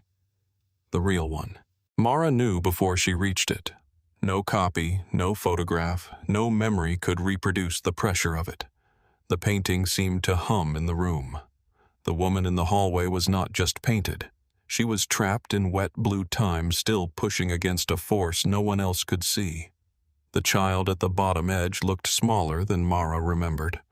Or maybe Mara had been smaller then. A voice behind her said, "Maribel." Every muscle in Mara's body remembered obedience. Then Lily squeezed her hand. Mara turned. Conrad Ashford stood in a midnight tuxedo, silver hair, perfect smile, controlled eyes, unchanged. He looked older, but not weaker. Men like Conrad aged into statues of themselves. "Mara," she said. His smile barely moved. "Names are easy to change. So are locks." For the first time, something hard passed through his eyes. Then his gaze lowered to Lily. Mara stepped half a pace in front of her daughter. Conrad noticed. Of course he did. And this, he said softly, must be the child. Mara felt Lily press closer. "This is my daughter." Conrad's smile deepened for the benefit of nearby guests. "Family is always full of surprises. You should know. You hide enough of it." A woman nearby pretended not to hear and walked away quickly. Conrad leaned closer, lowering his voice. "You should not have come here with Belandi. I did not come with him." Conrad's eyes flicked toward Nico, who stood across the gallery speaking to Serena, but watching every breath between them. "No," Conrad said. "You came in his shadow." Mara looked at her father, and for one sharp second she was 19 again, in a pale dress, hands over her stomach, waiting for a man to decide how much of her life belonged to him. Then Lily said, "Mama, can I see the painting?" The memory broke. Mara looked down. "Yes, baby." She took Lily toward the painting, leaving Conrad standing behind them. He followed. Of course he followed. Lily looked up at the door with no key and grew quiet. "Is that the sad door?" she asked. Mara felt the room tighten inside her chest. "Yes." Lily tilted her head. "The lady is not sad." Mara looked at her. "No, she is mad." Conrad gave a soft laugh. "Children see simple things." Lily turned and looked at him with all the fearless judgment of 6 years old. "You do too." Serena coughed into her champagne. Nico looked away, but Mara saw the corner of his mouth shift. Conrad's smile froze.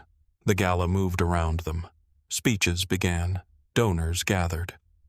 The museum director praised Conrad Ashford's devotion to preserving forgotten women artists. Mara stood near the back and listened to the light shine under chandeliers. Nico came to her side. "Are you all right, No?" He accepted it. "Do you want to leave, No?" His gaze moved to Conrad at the podium. "Cal is ready." Mara nodded. The switch began during the toast.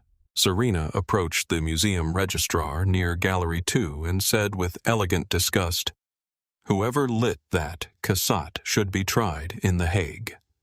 The registrar turned scarlet and followed her at once. Cal moved down the service corridor. Mara slipped away from the crowd with the duplicate case heart beating so hard she felt it in her teeth. Nico walked the opposite direction, drawing 3 security men toward him without raising his voice. He only had to exist near locked doors for men to panic. Mara reached the hidden access panel behind the central display wall. Her fingers found the latch exactly where Cal said it would be. The panel opened. Behind it, the museum sounded different. Hollow, mechanical, honest. A red light above the camera box blinked once, then went dark. 90 seconds. Mara moved. She released the frame brackets, lifted the original from its mount. Heavy, but not too heavy. Old wood creaked softly in her hands. She laid it on the padded table Cal had prepared and pulled the duplicate from the case. 60 seconds. Her hands knew what to do. Remove, replace, lock, align. But as she lifted the original, her thumb brushed the lower right corner of the frame. The crescent mark was there, not painted on the canvas, carved into the wood. Tiny, almost invisible. Mara stopped breathing. 30 seconds. She took the thin tool from her sleeve and worked it beneath the backing paper. Glue resisted. Old dust rose. The paper tore softly. Inside the frame, tucked beneath a strip of brittle linen, was an oilskin packet flattened by decades of pressure. Mara pulled it free and slid it into the inner fold of her dress. 10 seconds. She mounted the duplicate, secured the brackets, and stepped back as the red camera light blinked alive. The fake painting hung under the museum light. Beautiful, damning, perfect. Mara closed the access panel and turned. Silas Vane stood at the end of the service hall. His right eye was bruised yellow beneath makeup. His smile was gone. "I knew you would be stupid enough to come," he said. Mara's pulse went cold, then steady. "Silas," he glanced toward the display wall. "You have no idea what you are stealing. I know exactly what men like you sell." He moved closer. "Give me the packet." So Conrad had told him, or paid him, or both. Mara stepped back. "You broke into my house. You were warned. My child was there." His expression did not change. "That sounds like your failure." Mara reached behind her and found the palette knife tucked against the back of the table. She had brought it because brushes were not the only tools a painter knew how to use. Silas lunged. Mara slashed his hand. He cried out, more shocked than injured, and slammed into the metal shelving. The sound rang through the wall. The alarm screamed. White lights flashed. Mara ran. She burst back into the gallery as guests turned in confusion. Security men shouted. A woman dropped a glass. The music stopped mid-note. Nico saw her first. Then he saw Silas behind her, blood wrapped around one hand. His face changed. Not anger. Something older. Something worse. Conrad stepped down from the podium, fury hidden beneath a host's calm. "What is happening?" he demanded. Mara walked into the center of the gallery, still breathing hard, the oilskin packet pressed beneath her dress. Nico reached her side. "Are you hurt?" "No." Silas staggered out of the service hall. She stole from the frame. The room went silent. Conrad's eyes locked on Mara. There it was. Not surprise. Recognition. He had known. All these years he had known something waited inside the painting, and he had kept it close not because he understood it, but because he feared who might. Conrad raised one hand. "This is a private security matter. Everyone please move to the main ballroom." No one moved. Scandal had a scent, and rich people loved it as long as it belonged to someone else. Mara reached into the fold of her dress and pulled out the packet. Conrad's face hardened. "Maribel," he said quietly. "Give that to me." Nico stepped forward. Mara stopped him with one look. Then she faced her father. "My name is Mara." Conrad's voice remained soft. "You do not understand what you are holding. I understand you want it. That should be enough. It used to be." Something flickered across his face. For a second, the mask slipped and the man beneath showed himself. Not polished. Not charitable. not fatherly, possessive. You were always a difficult girl, Conrad said. No, Mara answered. I was your possession. There is a difference. Nico went still beside her. The words moved through the room like a crack through glass. Conrad looked at Nico then, and all his charm turned poisonous. You think he is different? Belandi men do not love women. They keep them, break them, bury them, then worship the graves. Nico's hand moved beneath his jacket. Mara saw it. Nico. But Conrad kept speaking. His mother learned that. So will you. Nico pulled the gun before anyone could stop him. The room fractured into screams. Guests ran toward the exits. Security froze, caught between fear of Conrad and fear of Nico. Cal appeared near the stairway with one hand under his jacket, eyes scanning for Lily. Conrad did not step back. He looked almost pleased. There he is, Conrad said. The animal beneath the suit. Nico aimed at him. For years this moment had lived inside him. Conrad under his gun, his mother's painting on the wall, the truth close enough to touch. Revenge had a shape now, a face, a clean shot. Mara stood between them. Nico's eyes snapped to her. Move. No. Mara. No. Conrad smiled faintly. Listen to him, daughter. Men like us dislike being denied. Mara did not look away from Nico. If you kill him, she said you do not free her. Nico's hand shook once, barely. Mara stepped closer to him into the space where the gun was no longer pointed cleanly at Conrad. You turn her pain into another thing men bleed over. Another locked room. Another story where a woman dies and men decide what it means. Nico's breathing changed. Conrad's voice cut in. Touching. Mara ignored him. Look at me, she said. Nico did. Not at the painting.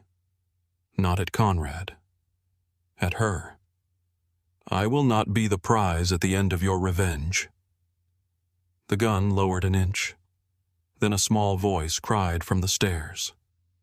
Mama Lily stood at the landing, Maeve behind her, Cal at the bottom step with blood on his collar and murder in his eyes. One security man lay groaning near the wall. Conrad turned toward the stairs. His gaze landed on Lily. He took one step. Nico moved faster than thought. He crossed the room and placed himself between Conrad and the child gun at his side, now not raised his body the weapon instead. His voice was low enough that only those closest heard it. Take another step toward that girl and you lose the hand. Conrad stopped. For the first time that night he looked old. Mara went to Lily and gathered her into her arms. Lily buried her face in Mara's neck. I heard yelling, she whispered. I know, baby. Is the door open now? Mara looked over Lily's shoulder. The painting on the wall was a lie. The real one was hidden behind the access panel. The packet was in Mara's hand. Conrad stood exposed beneath the same lights he had paid for. Nico stood between a child and a man who had once called that child a scandal before she was even born. Mara looked at the packet. The oilskin was warm from her body. She held it out to Serena, who had come to stand near the front of the crowd with her phone already recording. Read it, Mara said. Conrad's voice cracked through the room. Do not. Serena looked at him. Then she broke the seal. Inside were letters thin with age. Bank slips. Photographs. A notarized affidavit signed in Isadora Belandi's hand. Serena's fingers trembled as she unfolded the first page. The room heard Isadora's voice for the first time in decades. Not as a myth, not as a name on a wall, as a woman who had written down the truth because she knew men would try to outlive it. Conrad Ashford had forged acquisition records. He had threatened witnesses. He had moved funds through charities. He had paid doctors, dealers, and private security. He had known Isadora feared for her life. He had bought the door with no key after her death through a false trust and buried every trace of it. Then Serena found the final letter. Her voice faltered. Mara knew before she read the name. To the child, Conrad hides. The room blurred. Serena looked at Mara. Mara held Lily tighter. "Read it," Mara whispered. Serena did. The letter was not long. Isadora had seen Mara once as a young girl in Ashford's hallway, quiet as a shadow, watching adults speak over her as if silence were the same as absence. Isadora had written that girls hidden by powerful men must never believe hidden means worthless. She had written that a locked door is not proof of weakness. Sometimes it is proof that someone feared what would happen if it opened. Mara closed her eyes. For years, she had thought no one saw her in that house. Someone had. When Serena finished, the silence was complete. Then Conrad said, "Forgery." His voice was calm again, but the calm had cracks in it. Nico looked at him with the gun still at his side. "I hoped you would say that," he said. Cal lifted his phone. "Federal agents are at the gate." Conrad's expression shifted before he could stop it. Mara understood then that Nico had not come only for a painting. Serena had not come only with memories. Cal had not only cut cameras. The packet had been the final piece, but the trap had already begun closing. Conrad looked at Mara. For a second, she saw the father he might have pretended to be if pretending could have saved him. "Maribel," he said. Mara shook her head. The name fell dead between them. Outside, sirens rose beyond the garden wall. Nico turned to Mara. He did not ask for the packet. He did not reach for the painting. He did not ask if she was his, now that he had chosen not to shoot. He only looked at Lily, then back at Mara. "Tell me what you need." The answer came before fear could edit it. "Air." Nico nodded. He turned and cleared a path through the broken gala, through guests who no longer knew where to look, past the fake painting glowing under stolen light, past Conrad Ashford standing beneath the ruin of his own name. Mara carried Lily into the night. On the museum steps, New Orleans waited humid and bright beneath a sky without rain. For the first time since she had stepped through those gates, Mara breathed like the door behind her had finally opened. She stood on the museum steps with Lily in her arms, the child's face tucked into her neck, one small hand gripping the collar of her dress. Behind them, the Ashford Museum glowed too brightly, every window shining with the kind of beauty that had always known how to hide rot. Sirens grew louder beyond the garden wall. Guests poured out through the front doors in silk and diamonds, whispering into phones, clutching pearls, touching their own faces as if scandal could stain skin. Some looked at Mara. Some looked away. A few stared at Lily with the awful curiosity of people who had just learned a child could be both innocent and evidence. Nico came out last. He did not touch Mara. He did not stand too close. He placed himself at the edge of the steps between her and the crowd and let the night move around him. Cal spoke into his phone near the driveway, voice, low eyes alert. Serena stood by the columns with Isadora's letters pressed to her chest in both hands.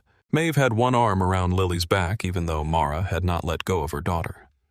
Two black federal vehicles rolled through the gates. Conrad Ashford appeared in the doorway behind them, flanked by men in dark jackets. His face was calm again. Too calm. That was how Mara knew he was furious. The mask had returned, but now the room had seen what lived beneath it. He paused at the top of the steps. His eyes found Mara. For a moment, she was back in the old private gallery 19 and shaking with his voice, giving her choices that were not choices at all. Then Lily lifted her head. Conrad looked at the child. Mara straightened. Not much, just enough. His mouth moved as if he might say her old name again. He did not. The agents led him down the steps. No speech, no final command, no hand on her shoulder, no fatherly performance for the cameras. Just Conrad Ashford passing his hidden daughter like a man walking past a locked room he no longer owned. When the car door closed behind him, Mara felt nothing at first. That frightened her more than grief might have. Nico turned his head slightly. "Do you want to go back to Cypress House?" Mara looked at him.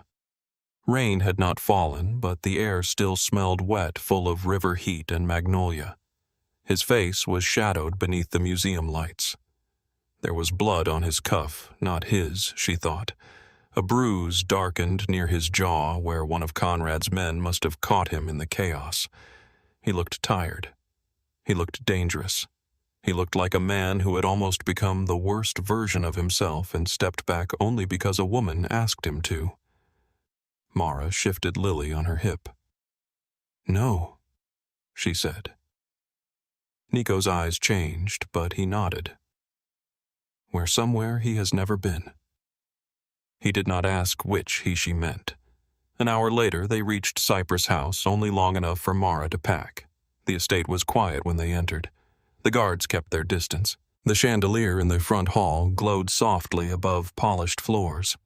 Everything looked the same as it had before the gala, but Mara did not feel the same inside it. That was the strange part. Rooms could remain unchanged while a woman became someone else.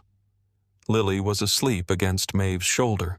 Her yellow dress was wrinkled and one of her shoes was missing. Maeve carried her upstairs with the gentleness of someone carrying a prayer. Mara went to the blue bedroom and took only what mattered. Lily's clothes, the stuffed rabbit, her sketchbooks, the brushes she had bought herself, the small box of crayons Lily had left in the studio, a folded drawing of Nico losing a battle with a pancake. She left the black silk dress on the chair. Nico stood in the open doorway. Mara did not turn around. "You can come in." He entered but stopped near the wall. Always the distance now, always the question inside his stillness. "I made arrangements," he said. Mara laughed softly as she folded Lily's sweater. "Of course you did." His jaw tightened. "You do not have to accept them. That is new too. I am aware." She looked at him then. He held out a folder. Mara stared at it but did not take it. "What is that documents?" "Bank information. A lease for a cottage in Bay Street, Lewis, under your name only. Paid for 1 year. No conditions." Mara's face went still. "No conditions?" "None. You expect me to believe you bought me a house and attached nothing to it?" "I did not buy you a house. Nico. I paid for distance." That made her pause. He stepped closer, then stopped himself. The movement was small, but she saw the discipline in it. "I brought you here without giving you enough choice," he said. "I told myself the danger outside justified the gate.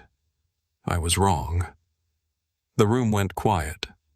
Mara's fingers tightened around the sweater. Nico placed the folder on the dresser.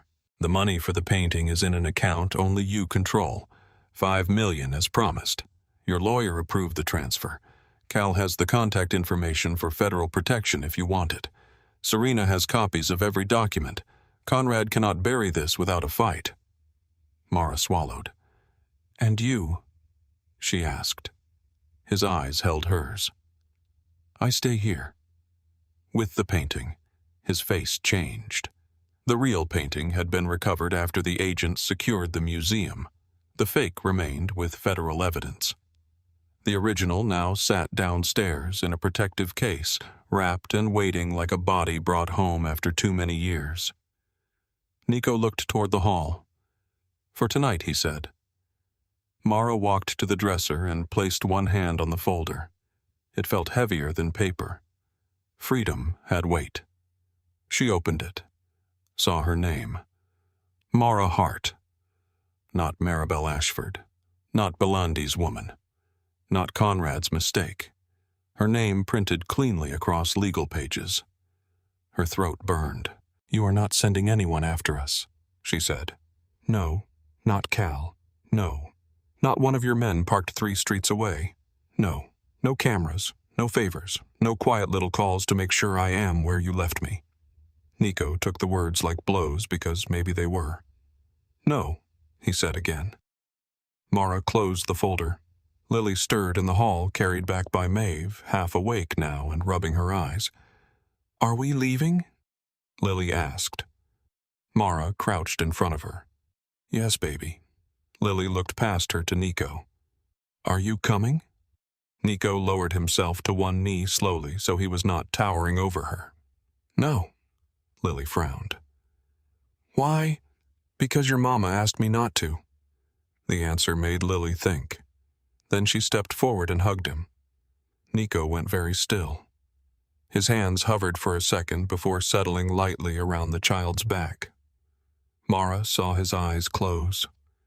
When Lily pulled away, she touched the fading bruise on his cheek. "Are you still the bad man?" Nico looked at Mara once, then back at Lily. "I am trying not to be." Lily nodded as if this was a respectable answer. "Mama says trying only counts if you keep doing it."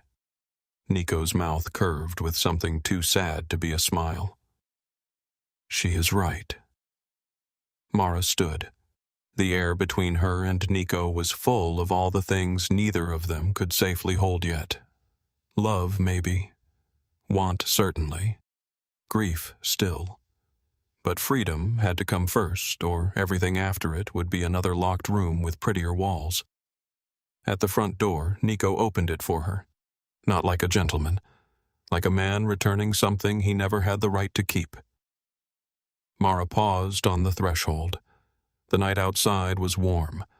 Beyond the driveway, the gate stood open. She looked at him. "Do not wait for me." His eyes held steady, but something in them broke quietly. "I cannot promise that." Her breath caught. He looked down, then back up. "But I can promise you will never feel it." Mara nodded once. Then she walked through the door with Lily's hand in hers. Nico did not follow. Bay Street. Louis smelled like salt pine and sun-heated wood. The cottage was smaller than Mara expected. White siding, green shutters, a porch with 2 rocking chairs and a wind chime shaped like a fish. The road ended near a strip of beach where the water moved gently under wide Mississippi sky. No gates, no guards, no cameras. The first night Mara did not sleep.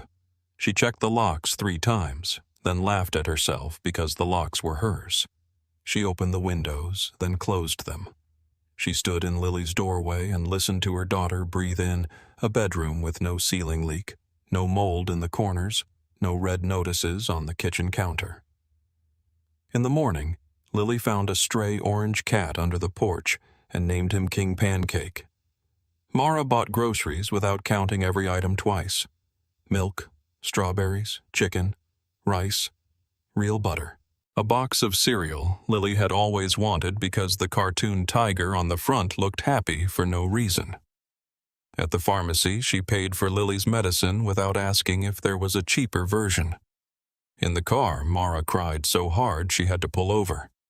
Lily reached from the back seat and touched her shoulder. "Are you sad?" "No, baby." "Then why are you crying?"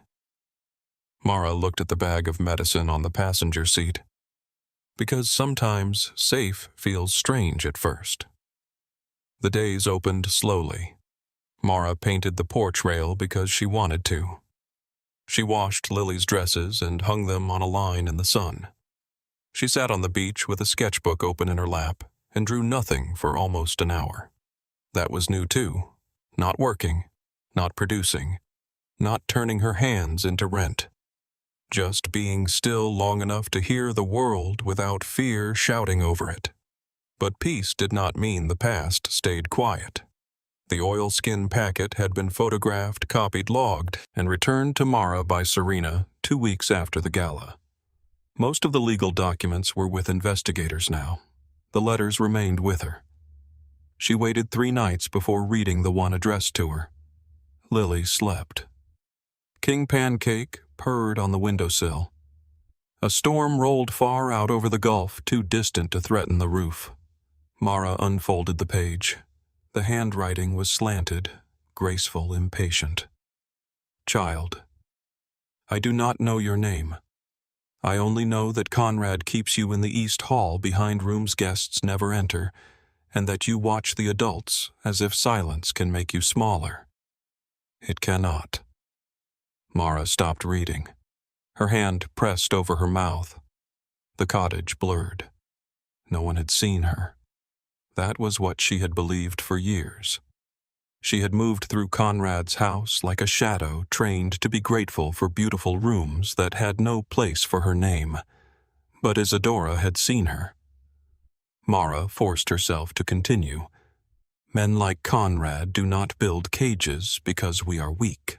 They build them because they know we would fly. If this letter finds you, remember this. A hidden girl is not an unloved girl. A locked door is not proof that you belong behind it. Mara bent over the letter and wept without sound. Not for Conrad.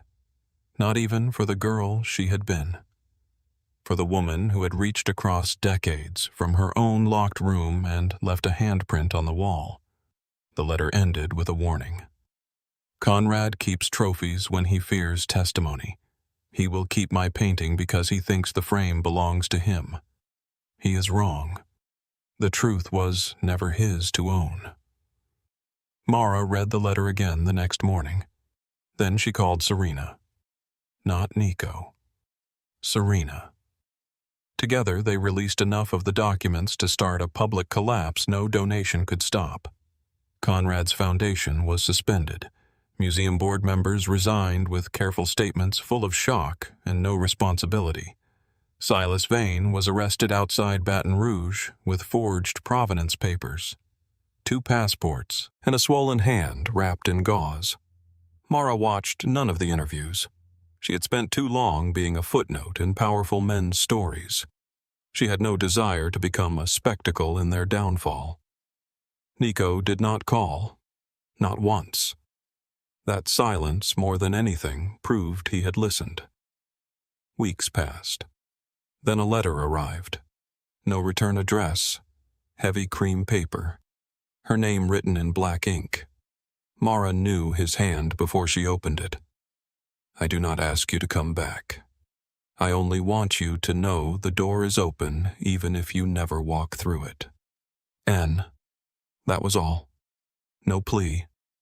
No apology repeated until it demanded forgiveness.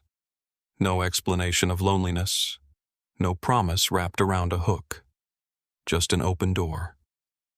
Mara placed the letter in the kitchen drawer beneath a stack of clean dish towels. That night she painted for herself. At first, nothing came. The canvas stayed blank for 2 days, white and patient and cruel. On the 3rd morning, Lily carried her breakfast toast onto the porch and looked at it through the open door. Maybe you keep painting doors because you still think they are closed, she said. Mara turned. Lily took a bite of toast. King Pancake agrees. The orange cat asleep in a sun patch gave no opinion. Mara walked to the canvas and picked up a brush. This time she did not paint the hallway blue. She painted morning. 3 months after the gala, Mara drove back to New Orleans. She did not tell Nico she was coming. The real painting lay wrapped in brown paper across the back seat, secured carefully, not like treasure, not like evidence, but like a body ready for burial. Lily stayed with Maeve for the afternoon. Maeve had traveled to Bay Street. Louis twice by then, never on Nico's orders, only with baskets of food and gossip sharp enough to cut bread. Cypress House looked smaller when Mara returned, or maybe fear had made it bigger before. The gates were open. No guard stopped her. Nico stood near the boathouse by the water, sleeves rolled to his forearms, hands empty. He looked thinner. The hard edges remained, but something had eased around his eyes as if he had finally stopped sleeping with revenge beside him. He saw her and did not move. That restraint still had power. Mara carried the wrapped painting across the grass. Nico. Mara. Her name and his voice made the lake air shift. She held out the painting. I brought her home. Nico looked at the brown paper. His throat moved once. For a long moment, he did not take it. I thought owning it would make the pain stop, he said. Did it? No. Then stop calling it yours. He accepted the painting, then not with hunger, but with both hands careful as grief. They carried it together to a clearing near the water where an old iron fireball waited. Cypress trees leaned over them. Spanish moss stirred in the breeze. The late afternoon light turned the lake bronze. Nico unwrapped the canvas. The door with no key emerged beneath the sky. Mara had seen it in Conrad's gallery in photographs, in her own copy in memory. But outside, away from walls, away from chandeliers, away from men with ownership papers, it looked different, smaller, still beautiful, no longer trapped by its own legend. Nico stared at the painted woman. My father said she was fragile, he said. Conrad said she was unstable. The papers said she was addicted. Everyone had a word for her except Free. Mara stood beside him. She gave herself one. Evelyn Rook and Isadora Belandi. He nodded. The fire caught slowly. Nico had built it before she arrived. Not for rage, not for drama. The wood was stacked cleanly. The flame was steady, waiting. He lifted the painting. His hands shook. Mara did not help him. This had to be his choice. Nico placed the canvas into the fire. For a moment, nothing happened. Then heat touched the lower edge. The old varnish blistered. The blue hallway darkened, curled, split. Smoke rose thin and bitter. The child in the corner disappeared first into flame, then the woman's dress, then the door that had never opened because men had kept calling it theirs. Nico stood still, the fire reflected in his eyes. When the painted woman's hand vanished, he closed them. Goodbye, Mama, he whispered. The words were almost lost to the crackle of wood. Mara reached for his hand. This time she chose the touch first. Nico looked down at their joined fingers as if something sacred had been placed there. He did not tighten his grip. He let her decide how much weight to give it. They stayed until the painting was ash. When Mara turned to leave, Nico walked her to the car. At the driver's door, she looked at him. I am not ready to belong anywhere that feels like a promise someone else made for me. I know. I am not coming back to be kept. I know. And if this becomes anything, it happens slowly. The faintest smile touched his mouth. Mara, I have learned to wait like a punishment. She almost smiled too. Good.